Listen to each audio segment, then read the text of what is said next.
Hello, everybody, and welcome again to the Learning Future podcast. My name, of course, is Luca Parry, and I'm your host.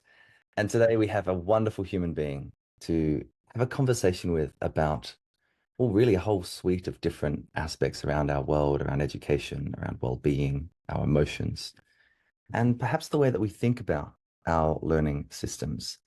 Her name is Mette Miriam Boell, and she's a biologist specialized in the evolution of complex social systems, mammalian play behavior, and philosophy of nature. She has a PhD in organizational ethology from the Center of Semiotics in Aarhus University in Denmark and holds additional degrees in contemplative leadership and the philosophy of and history of science. In 2014, Mette joined Peter Senge and Daniel Goldman to form the Triple Focus Initiative, which then merged into the Garrison Global Collaborative for Integrative Learning. This has become a community of researchers and educational practitioners focused on exploring the impact of integrating contemplative social emotional learning and systems thinking in education. In 2019, this initiative merged into the Center for Systems Awareness, a global collaboration of master educators, leaders, students, and researchers, which Mette co-founded with Peter Senge. She has done a whole suite of really interesting things, and she's based currently at MIT. Mette, wonderful to have you on the podcast. Thanks for joining us. Thank you so much, Luca. I'm glad to be here. It's nice to be back with you. And, we had some wonderful conversations in person last year at the Reimagine conference in Melbourne. Of course, your work is global. And so since then, what is something that you have been learning in the work that you do and the work that you lead? Yeah. Well, it's a huge question in a way. I assume as I can imagine many of the listeners of a podcast like this, I feel I learn something new every day, and that it's a kind of a predisposition in the whole structure of my being, that I'm constantly baffled about what's going on and trying to figure it out. And as long as I can remember, that has really been the case. So from a kind of a, academic skill sets type of learning, I'm currently taking an AI course here at MIT, where I also run a lab. And I'm doing that because it's for AI business strategies, integrating this into business strategies AI. Yeah. And I just felt last year when ChatGPT came out, I felt like, okay, I can go boomer on this one. And if I go boomer on this one, our organization may not actually benefit from everything that's coming at us right now. And to me, it's really daunting. I don't have any particular, interest in trying to figure out all kinds of tech stuff. And I just knew that I have to try to understand this. So what I did, because, I have very constrained time with my, many, many things that I'm dealing with. So I kind of organized my team of the young guy who leads our youth leadership team, who of course started using ChatGPT the week it came out, and our really tech savvy uncoached and my assistant. I was like, you all are going to help me figure out what's going on here. And it's actually been quite an interesting journey so far. And from a more personal perspective, I think I'm learning every day. I try to walk the talk, if that sounds so awfully fluffy, but I try to take my own medicine, right? Yeah. So every day I'm really trying to discern the emotional structures and how I'm habitually operating. And I get triggered a lot. I've been on this path for my whole life. And of course I get triggered. And of course I have reactive responses and so on. But the whole action of trying to understand what's going on and somehow, place things in the right way, so that when somebody comes at me and some old stuff is triggered in me and I have a kind of a habitual response, I try to recognize, oh, look, that habitual response is showing up again. And I will say that's a daily practice. So those in between those two, I think the learning space is pretty broad. I read every day as well, and I read a lot of research, and I love fantasy literature and everything in between. So I'm constantly absorbing. What I'm so struck by, Mette, is kind of the depth and breadth of what you've been exploring, and I guess contributing. And I'm really I think it's clearly reflected in the MIT Systems Awareness Lab because it seems to bring together a whole suite of different pieces. This is not just the neuroscience of emotions. It's also systems thinking. It's also social emotional learning. It's also mindfulness. And so I'd love you kind of to share the big idea that you've been working on and contributing now, which and here down under in Australia as well, that you've been starting to run some fantastic work as well with some partners down here and some sessions. So give us a map somewhat of systems awareness and compassionate systems in particular. Like what does that actually mean?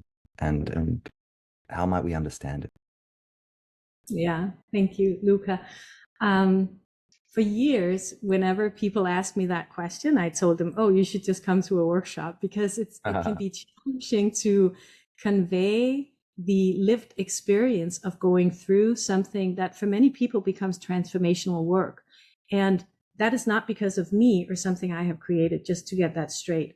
It's because it's a very eclectic framework, and it's based on the compassionate systems framework integrates, as you say, social emotional learning, systems thinking, contemplative practices, neuroscience. I'm an ethologist, which basically means I'm a behavioral biologist. So my whole life I've been studying, why do they do what they do? Oh, look, we make them do that more, and stuff like that. Yeah. So all of that is really integrated. We build everything on the science of learning and development, for example. So for people where it works, it becomes a really deep and personal process. But I can tell you the kind of overview of as you shared in the bio, there's Peter Senge, my good colleague and friend whom I worked with for many years, was, instrumental in developing the whole kind of organizational learning and leadership stuff. And Daniel Goleman, of course, most people will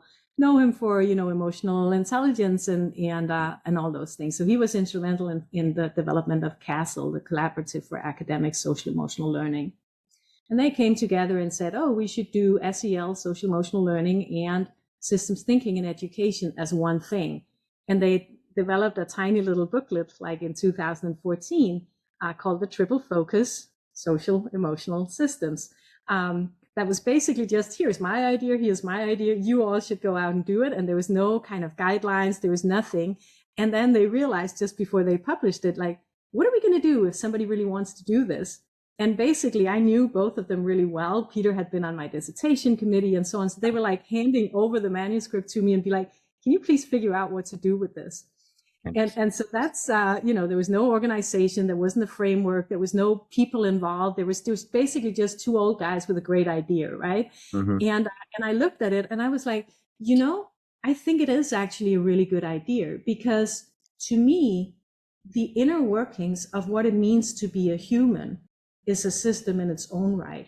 Yeah. The workings of what it means to be a relational species, and we're a incredibly social species, right? We're social before we're anything else.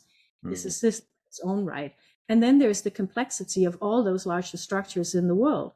So it's not, emotional over here on Mondays and larger systems out there on Sundays. It's basically a kind of a zooming in and out, looking at similar types of structures, almost like a fractal pattern, or however you want to kind of imagine it, but you're zooming into, how does the workings of the inner systems do, and how does that relate to the outer system? And that has been a lifelong journey of exploration for me. I started studying complex social animals to just try to figure out constantly what's going on in the context, because in our scientific traditions, contemporary scientific traditions, at least, and particularly, of course, Western science, we know a lot about individuals, right? We know about cognitive processing within the individuals.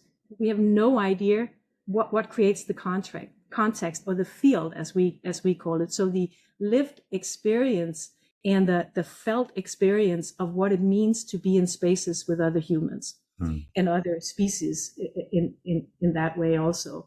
And to me, that should sit at the heart of education. So full disclaimer, I have loved learning my whole life. I started reading at a very early age, and I was like, the kid who snuck away with my books and sat under trees and read it so I could. Yeah. And yet, Luca, I went to. And I got kicked out of schools because I did not fit into the structure. So I didn't know how to, it didn't translate. The first 5 years of my school, I basically spent outside of the classroom doing my own stuff. And then when I started, becoming a little more rebellious about things, there just wasn't any space for me. So when Peter originally suggested you should work in education, I was like, clearly, honey, you don't want me working in education. It's been a kind of a continuous pattern. Yeah. And he said, well, that's exactly the reason why you should be in education. Somebody who really loves learning and has this kind of deep curiosity about trying to understand things. And at the same time, the structures in place never worked for me. So when I got to the university level, I became apprenticed by a remarkable professor, Jesper Hofmeier, who was a professor of biosemiotics, which is an obscure little part of biology, theoretical biology, that talks about profound interconnectedness, basically sign interactions in nature. So that's how I learned. And he didn't like students. And I was the shittiest student around, so we were a perfect match. So he literally gave me an office, and he helped me out, and he gave me access to his library, and he was what I needed in order to grow into, he taught me how to think straight, right? And so I've been blessed in that way. So a lot of that I brought into this understanding of, well, okay, contextual understanding of, what it means to be a living species and what it means to be a human being.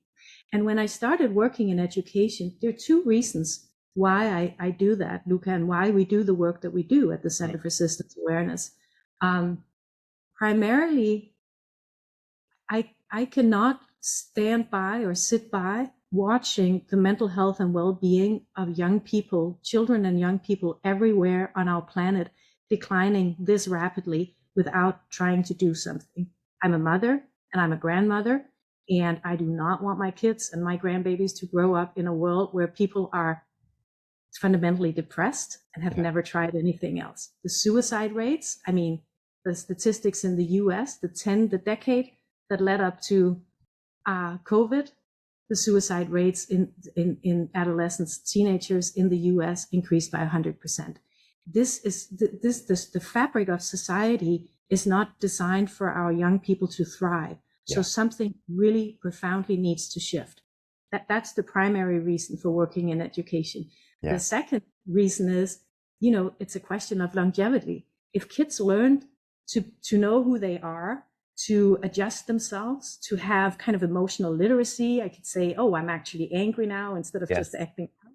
If they had relational competencies, if they understood something about each other, if they were kind of in a space where there was a consistent kind of intentionality about operating with kindness and with care for each other and care for the planet, if they understood complexity, if they understood how, the complex nature of, say, for example, why is there plastic pollution in the oceans to the degree that we see now, or what's going on with climate change, or what's going on with extinction rates, or all of the different layers of the polycrisis that we're facing in the world right now. If they had real tools and strategies to work with that without becoming completely numbed out emotionally, which is basically the case for most of us now, right? And that's where the contemplative practices come in. If we are to, in a meaningful way, relate to ourselves, each other, and the big challenges that we're facing on the planet today, we have to have some counterbalance. And that's the contemplative practice. For all we know, that is really what can kind of help us adjust in our brains and our bodily systems to constantly come back to baseline and not be overwhelmed emotionally and dissociate or go numb or, act out of fear or anger all the time, because it's not going to produce the outcomes that we would like to see in the world. If kids were trained like this, if the educators around them was modeling this, we would look at a totally different trajectory for the future than what we're facing today. So that's a very deep motivation on my part. Mette, I'm struck by the convergence of all these different ideas. I think this, to me, seems to be the power of a compassionate systems approach. Is it's not having a programmatic response. to say, well, we'll place this on, we'll do well-being Wednesdays, or like it's good, but it's kind of this understanding, and you and I've spoken a bit on this before, of like schools are living systems. There's it's human beings in relationship with each other, generating a field, which sometimes young people call the vibe, right? We might call the organization culture, and so I'm really curious about why do you think we are where we are? Like, what's your view now, having worked in education for some time, realizing, okay, because I feel like there's kind of an increasing awareness, to use that word deliberately, of the status quo and how it's actually not in service of human flourishing, let alone kind of ecological balance and plant thriving. And then what do you think is needed most? Like, is there a way that this needs to be sequenced? Is there something about interoception or contemplative practices? Is there a system level understanding? Because I feel like we have just the way I reflect on education systems is they're not broken. They were designed for a very specific focus a very long time ago, and it was from a very mechanistic industrial paradigm based on efficiency rather than on like the more human life-giving, let alone emotional and social components of the human experience. What's your reflection at this point in the journey? No, all of the above in many ways, right? It's true that the systems of education are not broken. They're designed to produce exactly the outcomes that they're producing. And those outcomes are not aligned with what is needed in the world. And I think that there is pretty large consensus around that, because not only are kids struggling everywhere, educators are also struggling. Yeah. And see, it's not as if math and science and literacy and all of that is flourishing in most places. So that whole structure is a piece that the reason why systems thinking and systems understanding is so crucial is the heart of systems thinking. And of course, I come from a tradition of understanding living systems, right? So it's very organic and incredibly complex. But at the heart of all systems thinking is the notion that structure shapes behavior. So if the structure in place is consistently producing behaviors that shapes these outcomes, then the structure needs to change. You can't have a programmatic intervention that changes a structure. You have to have a design for a new structure. And the challenging part of this is people think that those are only artifacts, right? You can change the structure through policy or reform or, metrics or curriculum, all of those things. Try that over and over and over again. And it's like, yay, now we've got it this time. We nailed it. This reform is going to change everything. And I think most of us have, most of the educators I talk to have complete and utter reform fatigue, right? The thing is, part of what we call the underlying structure in all this work is our understanding of what's going on. It's our mental models, our habitual ways of dealing with things. And you can see that, you can put together the best possible curriculum in the world. But if you stick it with somebody I've been teaching this for 30 years, and even if it's a new curriculum, if that person is teaching it exactly the same way that they've always done, nothing is going to change. And we see that in societal structures as well, Luca. I'm here in Boston right at the moment. I have a home here and one in Denmark. And of course, the laws of segregation were changed about 70 years ago in this country, right? And now we're seeing all this racism and bigotry and hatred coming out again. That's not a new thing. It's because we changed the artifacts around. But for a lot of people, the mental models of racism and white supremacy were never changed. And so they was just put a lid on it, and now it became immoral to express that. But as that lid politically got taken off and people in position of power in the country started to speak in that way again, it's blown up around our ears. And now we can't even say it anymore in many contexts, right? We can't even name that it's an oppressive structure or it's designed for racism, which is like, you can look at the data and the factual things, and it is. And segregation never went away, by the way. We just called it something else. So that's just a kind of a grave example of, if we're not working with the mental models of people and their habitual ways of relating to the structure won't change. You can't change it by artifacts alone. You can't change it by thinking differently, but it's the combination of the two. Mm. That's the one thing. You asked about contemplative practice, and to me, it is foundational for all the work we do, and it is for a couple of reasons. I don't have any agency in kind of claiming that people should now all become spiritual beings. I have a hunch that most people are spiritual in one way or another. I know a lot of brilliant scientists who are declared atheists, and I have a lot of respect for them.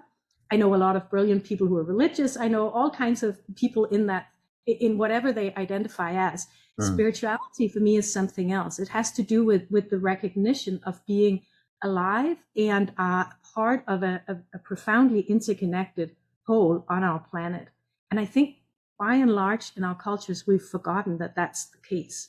We've forgotten that we belong to this planet, and we've forgotten that, no life ever occurred in a vacuum. We are the product of a infinite line of evolutionary trial and errors and new variations and this and that. And it's the beauty and richness of all of that is somehow has been kind of written out of our everyday relationship to what it means to be a human being in the modern world. So contemplative practice, it's a two-sided thing. One is, we can see from the research on, mindfulness-based practices and compassion-based practices and so on, that it really helps people. It creates structural changes in the brains of people who practice consistently. It helps against overwhelm. It balances your emotional space. It can make you feel better about yourself. It increases well-being and so on. In fact, here at MIT, we have our brain guy, one of the most renowned brain scientists in the world, John Gabrielli, who runs the Gabrielli Lab at our McGovern Brain Center, and he's not a touchy-feely guy. He's like a proper old-school brain scientist, right? He participated in a study they did in Boston schools in fifth graders, I believe, with mindfulness right before COVID. And literally, the quote that he had, we were on a panel together at some point after that. He said, "If mindfulness was a drug, it would be ripped off the shelves of the pharmacies." I'm like, that's okay. That's pretty convincing from, the science of science, you guys, right? That he can just say that it would be ripped off the shelves of the pharmacies. So obviously that needs to be integrated. It doesn't have anything to do with religion. It doesn't have anything to do with trying to convince people that they should believe in things or be in a particular way, but it has to do with a set of, a different science in a way from the Eastern scientific traditions that had lasted for millennia, where very rigorous people have spent a lot of time trying to explore the nature of mind. And they actually learned a whole lot of stuff about that is extremely useful for us to integrate into our everyday lives.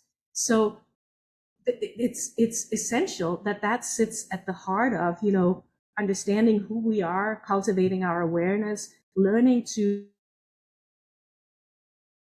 say our interoception, what's going on in my body space, how do I resonate with my heart, what's the meaning and sense of purpose, how can I kind of engage with this unique way, this unique creation that is me in a once in a lifetime, how can I experience life from a much deeper space? And that's, I think, essential. And I can, really recommend it. There's so many pieces there, Mette, be it kind of the interior sciences meeting the exterior sciences, like it's the world behind our eye, which is the most fascinating of all, and yet we seem so, it's so much of it seems to be external. And, for a long time science was, okay, what we can observe only. And so you couldn't make the case for things that were quote unquote invisible.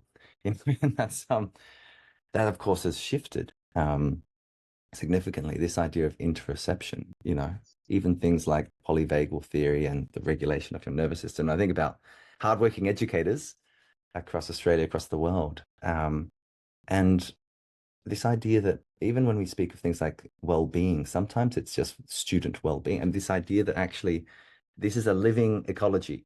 A school is a group of human beings doing particular things in particular ways.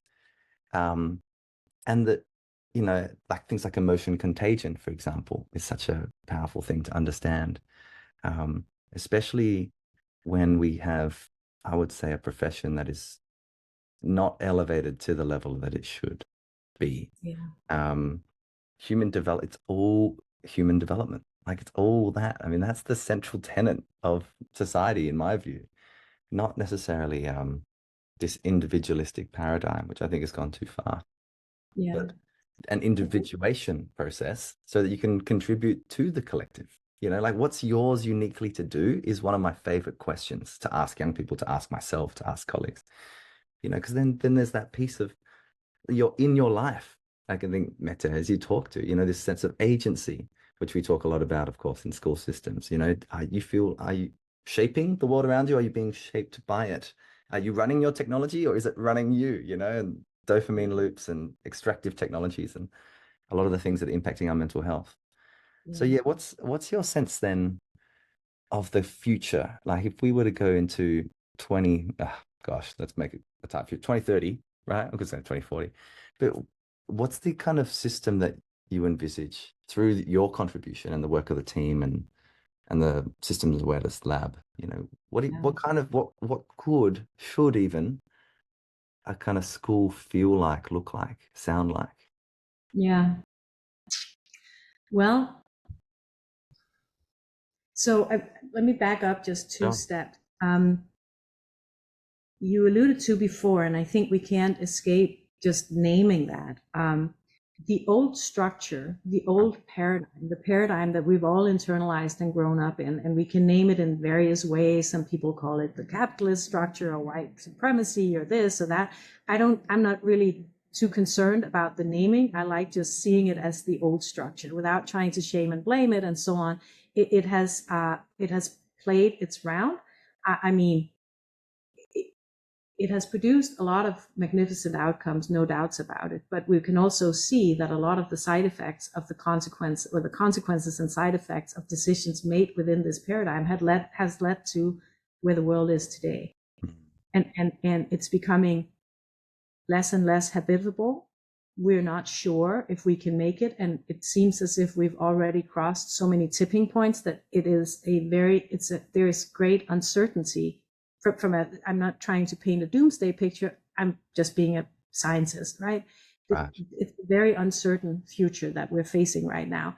And I think most of us, I mean, I get to have the privilege of traveling all over the world constantly. The weather is weird as hell everywhere. I'm just saying it's a very lived experience for people that is like, it's never been like this before. Yeah. It's only going to get worse. Now, this can easily lead to increase of warfare, which I think we're witnessing already, increase of destabilization and greater inequities. We're seeing that as well. In fact, a lot of the farmlands that is far away from the ocean here in this country, in the United States, like most of Colorado and Montana and so on, has been bought up by the insanely rich people. And it's fenced in and it has livestock and grows its own crop. There is literally training for people on how to train guards that will stay loyal to the families that will fence themselves in come when the crisis hit. So this is not a scenario. It's not a wacko scenario. No. This is actually happening right in front of our very faces, right? So interesting. That structure obviously needs to shift. And we are many, you and us and many, many people who know that that is the case, right? And then what we're doing is that we're trying to actively live the new paradigm, to pull people into it instead of trying to push against the old structure. And the way in which we're doing that, and this is a whole separate conversation, so you might need to invite me back soon. So I am a sciencey nerd that likes exploring things, and all of a sudden I'm now, executive director of a fairly successful global organization and also research director of a lab at MIT. And so I had to learn a whole lot of things about how to do stuff, right? I never had a real job before, right? I studied and read and did stuff. I've always done the stuff that I really felt I needed to do, right? So there's a lot of new things that I've had to learn. And in part, I tried to figure out, okay, so if we're an organization, if we imagine us as an organization, the Center for Systems Awareness being born out of, if we had successfully created compassionate systems change in the world and supported that, what would an organization look like? So we've created a whole new organizational structure. It's mycelium based. For those of you who know, have watched Fantastic Fungi on Netflix or something, will know that the mycelium is basically the neural networks of fungi. And the reason why that's such a lovely metaphor is because it's underground in all ecosystems, but it also goes across different ecosystems. And sometimes the mycelium, these fine little threads of hyphae, grow into the root systems of trees, for example. So it's a really good metaphor because it's a very generative and symbiotic way for living species to, share nutrients and information across a variety of different structures. And so we see ourselves as the kind of the mother mushroom. And then we have all these amazing partners around the world who are sprouting their own mushrooms and so on. And our job is really to ensure that information and nutrients in the form of, compassionate systems change, tools, strategies, practices, connectedness, and so on, is shared.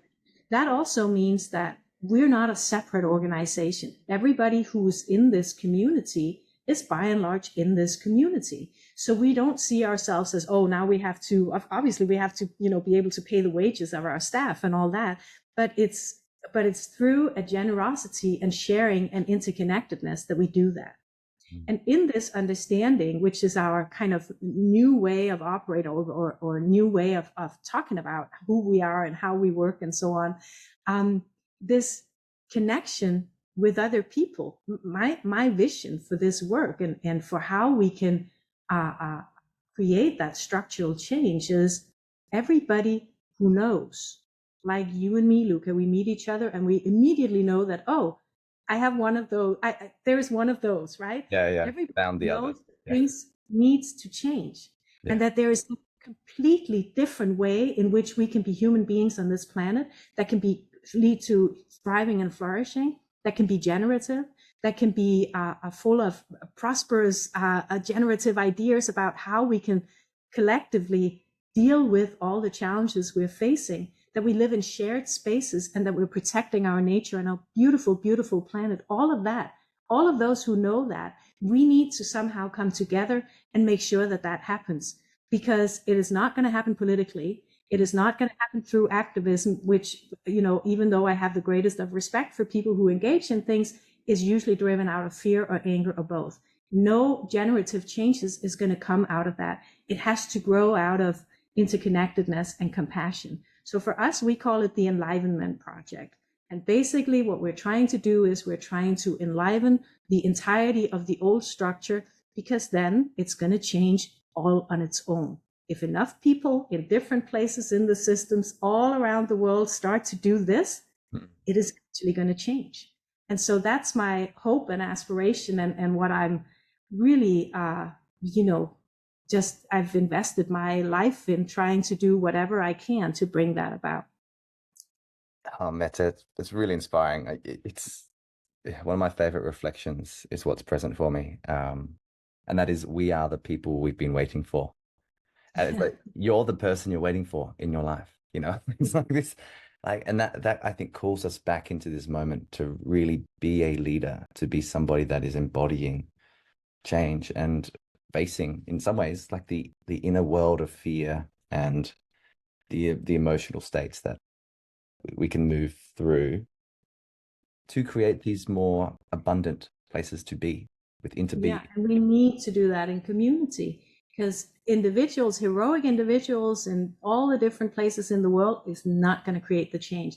we tried that. That's an old structure model, right? Yeah. The other thing is, Luca, we also can't just cut it and say, you all suck and you did wrong, and now we're going to do all this better, because that's a repetition of the old structure. So it's all about integration, about learning what we can learn from what was, and learning how to reshape it into what we want to have.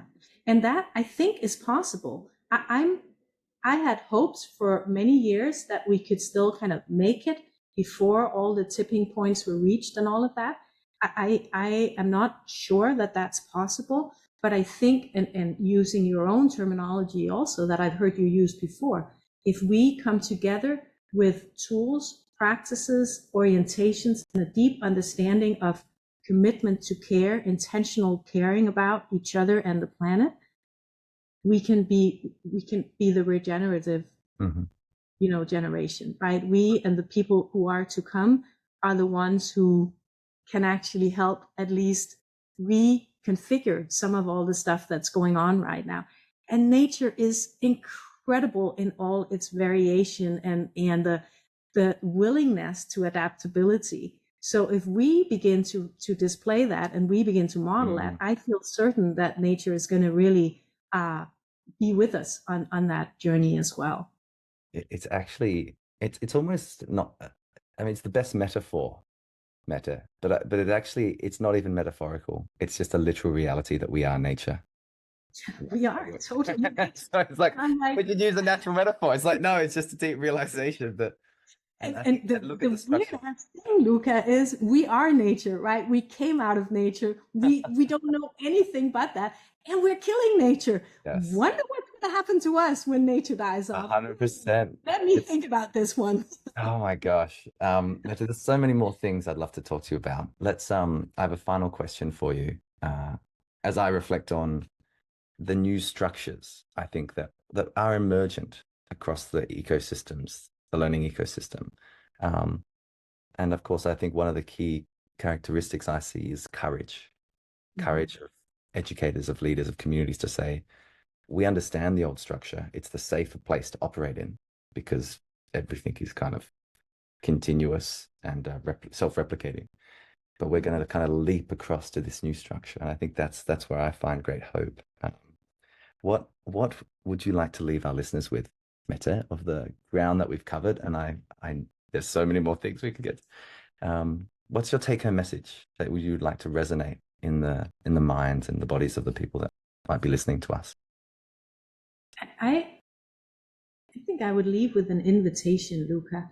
With this framework that we've developed, obviously it's not a one-size-fits-all, and it's not gonna, oh, this is the framework that'll save the world. But it seems to actually really work. For many people, it becomes transformational, and they start showing up differently. They start relating to other people differently. They relate to themselves differently, and they start doing things differently in the world. So everybody who would like to join in this compassionate systems movement in the world, not just in education, I feel that kids and young people and the well-being of kids and young people should be at the center of everything we do in global society, because they're all our kids and they're the future of our planet. So everybody who would like to join are really welcome to. And it might sound like an awful sales pitch, and it's really not intended as that. But I do think that we need to have some kind of organizing framework to gather around, and it cannot be a religious one. It cannot be a political one. It has to be a people one. And this is, when people ask me what I do, I say, well, basically I explore how to human better. And so this is the invitation for people to come together and learn how to human in a very particular way that generates greater well-being and greater social and emotional flourishing, and helps us deal with the large, huge, threatening complexities that we're facing on our planet today. And I just wish that we can make it work. So that would be it's an invitation. Fantastic, Mette. I actually think at the end of the day, we have no other option, and to make it work. No, I don't think we have either. What we create, actually. So And we're waiting around for the right politicians, and we're waiting around for, somebody is going to take the move. And I mean, all those COP meetings, and you think, really, people, this is the best you could come up with? And we can't blame the people. The structures in place can just not hold it. Yeah. But we are the structures. We can do things differently, and we can't do it half-assed. We can't do it with niceties and say, oh, now we're all going to do the right thing. We have to live it. And that's what the Enlivenment Project is all about. So my hope is that we just have, dormant agents at all levels of systems globally everywhere, and people just start showing up differently and doing things differently. And the old structure will kind of crumble and grow into this new, beautiful, interconnected, collective, shared vision of the world. Not that individuals shouldn't be there, and not that, it's not some kind of utopia. Obviously, we're all going to be angry and frustrated and have aggression and be, all of that. Yeah. That's not going to go away. But how we deal with it can be different. Yeah. How we deal with it can be shape very, very different outcomes. And that's, I think we can do it. Mette, inspiring stuff. Thank you so much for joining us for the Learning Future podcast. Well, thank you for having me, Luke.